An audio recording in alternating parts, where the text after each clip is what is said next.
네, 여러분 안녕하십니까. 41.15%, 1439만 5639표.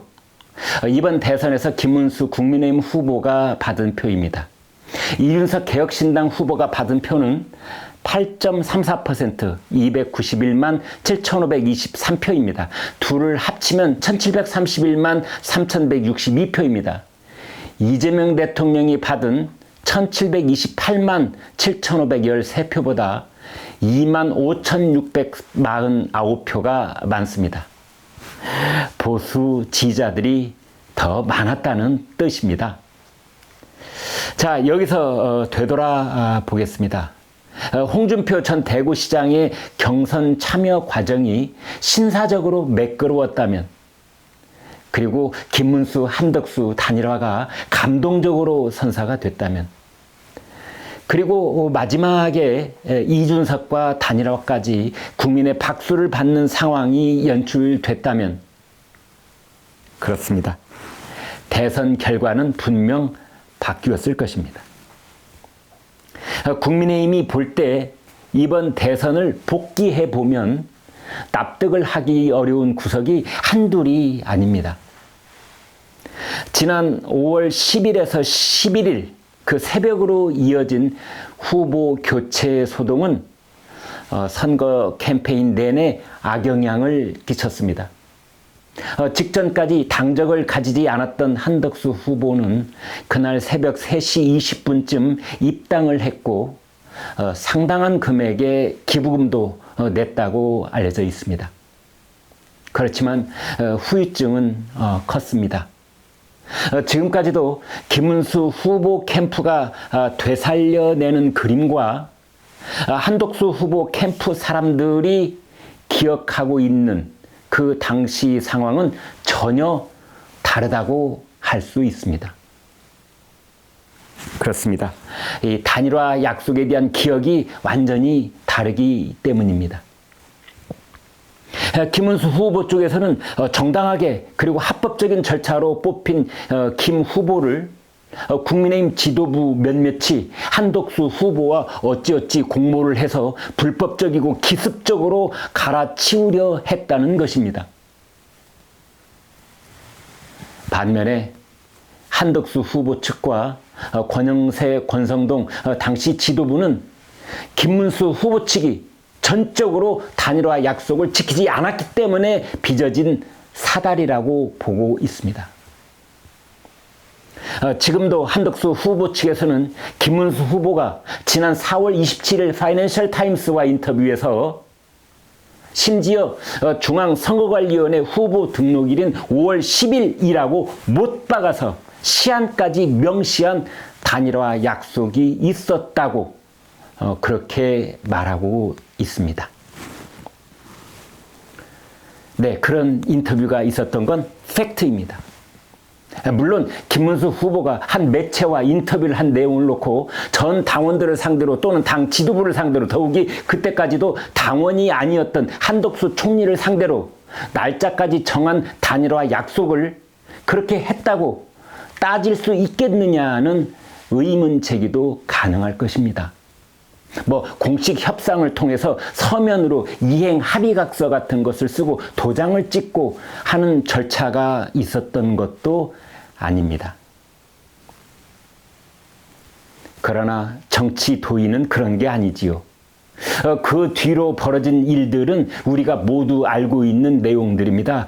국민의힘 선거운동원들은 후보 이름이 없는 복장을 하고 선거운동을 한동안 할 수밖에 없었다느니, 당 사무처에서 한덕수 후보를 위해 용역 계약을 다 해버리는 바람에 김문수 후보가 쓸 수 있는 돈이 남아있지도 않았다느니 이런 볼썽사나운 얘기가 있었고요. 국민의힘 기호 2번 한덕수 이렇게 찍힌 빨간색 선거 유니폼을 준비했다가 버릴 수밖에 없었다느니, 심지어 기호 2번 한덕수를 써붙인 선거 유세용 차량까지 준비했었다는 그런 후일담이 돌았습니다. 모두 아름답지 못한 뒷담화들입니다. 후보 교체 소동으로 단일화가 무산되자 결국은 한덕수 후보 쪽에 마음을 주었던 또는 김문수 후보 쪽에 마음을 주었던 뭐 양쪽에 다 양다리를 걸치고 있던 사람들 다 애매해졌고 떠나고 말았습니다. 김문수 후보 측에서는 도무지 당 사람들이 선거운동을 도와주지 않는다고 불만을 터뜨리는 상황이 전개가 됐는데요. 반대로 당시 당 지도부와 한덕수 후보 측에서는 김문수가 약속을 저버린 탓에 도무지 도와줄 마음이 생기지 않았었다고 그렇게 말하고 있습니다. 몇몇 사람들은 이런 말까지 합니다. 이재명 정권과 민주당이 국민의힘을 상대로 내란 정당 해산 심판을 청구한다고 저렇게 으름장을 놓고 있는데 잘됐다. 차라리 이참에 싹 망하고 다시 시작하는 것이 어떻겠느냐. 뭐 이런 생각이 들 정도라고 합니다.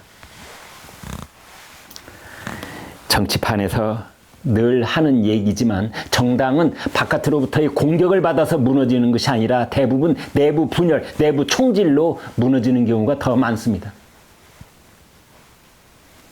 국민의힘은 이제 윤석열 없는 윤석열 체제가 이어질 것이란 분석도 있습니다. 친윤계가 세력으로서 계속 주도권 다툼을 벌일 것이다. 뭐 이런 뜻입니다.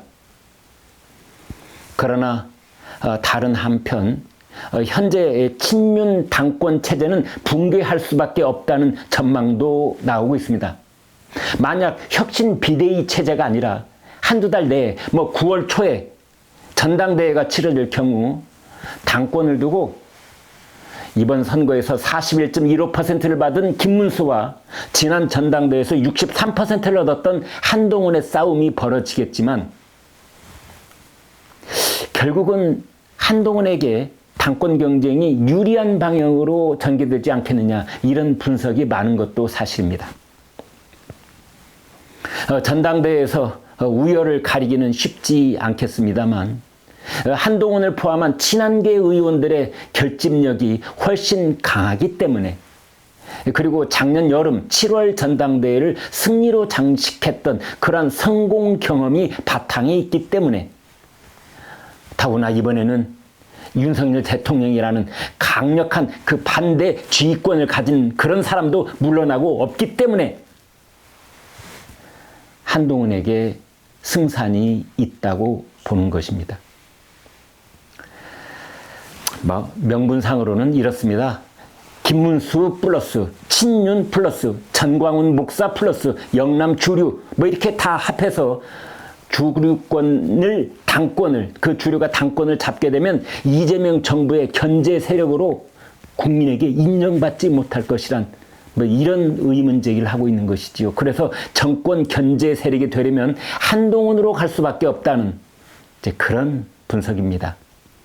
근데 그런 명분이 언제까지 유효할는지요. 윤석열 전 대통령이 사실상 물러난 지금도 당권파들이 한동훈을 경계하는 진짜 이유가 무엇인지 아세요? 이렇게 볼 수 있습니다. 지금 친윤계가 느끼는 어떤 그 공포심 비슷한 이런 것들은 상당한 지경에 이르고 있다라는 말들을 합니다. 윤핵관의 좌장이었던 권성동 전 원내대표가 사퇴해서 물러나 버리고 말은 지금 상황에서 이제 친윤계가 무너질 수도 있다고 보고 있는 것입니다. 친윤 당권파가 무너지면 다음 총선에서 자신들은 대부분 배제될 것이라는 것을 알고 있기 때문이라는 것입니다. 네, 국민의힘의 기득권 당권파가 한동훈 체제의 등장을 피하는 이유가 결국은 차기 총선 공천 때문이라고 보고 있는 것이지요. 다만 일부에서는 내년 지방선거를 앞두고 한동훈의 등판은 이르다고 보는 전망도 있습니다. 지금으로서는 승산이 그다지 높지 않아 보이는 내년 지방선거에서조차 국민의힘이 또다시 패배한다면 누군가는 책임을 져야 합니다. 한동훈 체제가 올여름 전당대회에서 승리한다고 해도 내년 지방선거를 지고 나면 책임을 지고 물러날 수밖에 없을 겁니다. 이제 그렇게 되면 국민의힘엔 마땅한 대선 주자가 없게 됩니다. 절대적인 헤게모니를 가진 사람이, 그러니까 깃발을 들 수 있는 사람이 나타나지 않을 경우에 이제 그만한 사람들끼리 다시 한번 합종 연행을 하는 그런 보수의 춘추 전국시대가 계속될 수밖에 없다는 그런 분석도 있습니다. 지금 국민의힘이 리더십 공백 상태인 것은 맞습니다. 당 대표가 되는 사람이 차기 주자로 도약할 그런 좋은 계기를 갖게 되기 때문에 차기 대권 주자로 자처하는 사람들이 아마 다 당권 도전에 나설 것입니다. 친한계 또는 친윤계 쪽에서 신당을 차려서 분당하는 그런 가능성은 별로 없어 보입니다. 딴 살림을 차릴 경우 얼마나 큰 어려움이 닥치는지 잘 알고 있기 때문이지요. 박근혜 전 대통령도 그때가 2002년입니다. 그때 당을 나갔다가 들어온 적이 있지만 이 보수는 정통성 그리고 주류라는 그런 가치관에 민감하게 반응을 합니다. 게다가 친한계의 다수인 비례대표 의원들은 제명을 당하지 않는 한 자진 탈당을 해야만 자진 탈당을 하게 되면 의원직을 잃어버립니다. 친윤계가 보수 신당을 추진할 가능성이 없진 않지만 그게 보수의 주류나 본류를 바꾸기도 어렵습니다. 네, 친윤계 의원이나 원외위원장들이 당장 친한계로 갈 수는 없겠지만요. 아마 지역구를 배수진 삼아 버틸 겁니다. 그렇지만 적당한 때가 되면 40명에서 50명 정도로 추정되는 관망파가 친한계 쪽으로 입장을 바꿀 것이라는 그런 예상도 있습니다. 결국 내부 갈등 끝에 최후 승자는 한동훈이 될 것이라고 보는 이유입니다. 여러분, 고맙습니다.